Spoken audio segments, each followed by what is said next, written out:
Deathguard in Warhammer 40,000 are dirty boys who have had the dirty done to them. They like disease and pus, which is odd because pus is the sign of a healthy body fighting disease.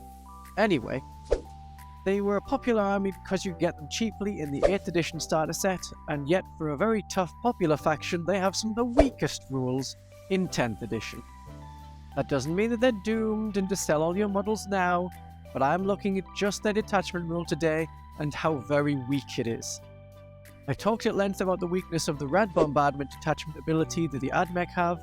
I talked about it in my video on the Adeptus Mechanicus and again in my video on Eldar.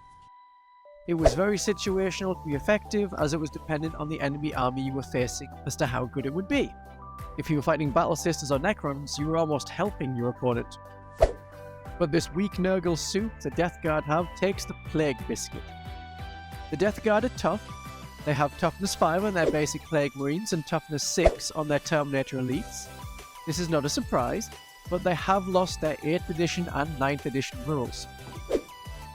In 9th edition, all their main units had -1 damage. That rule was added by Games Workshop because they saw that anti-infantry weapons that caused 2 or more wounds were very effective against vehicles. So it kept vehicles and tough units going if they had this rule. With the vehicle rebalance, I expected this rule to be gone, and it is. But the 8th edition rule, Feel No Pain, which is now a core rule in the main rulebook, was the rule that defined the Deathguard as a faction. They don't have it now, just quite high toughness. Despite this, their units are very difficult to kill. Remember that weapons have generally been toned down. They are still one of the toughest armies around, which is why the detachment rule confuses me so much. The rule is that if you control an objective, then it remains under your control until your opponent controls it at the end of a turn. This would be a great rule for an army like Dark Eldar, who want to tap an objective and then pin the enemy down in their own deployment zone. But for the slow-moving Deathguard, your units are tough and can stand there and hold the objective well. You don't need this. Really, you don't want this, because you can't react quickly to enemies. With the new strategic reserves, enemies can enter from your board edge.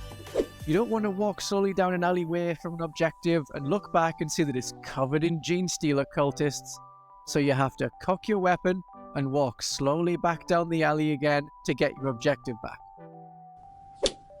This is a rule that they just didn't need. Even for an elite army like the Deathguard, there are cheap units like cultists and poxwalkers that can hold objectives if you are on a points budget.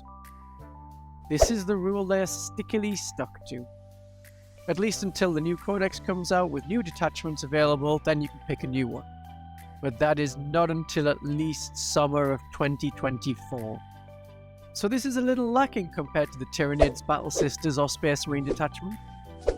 As for stratagems, well, all the core stratagems the Deathguard have access to were leaked, and I discussed them in this video.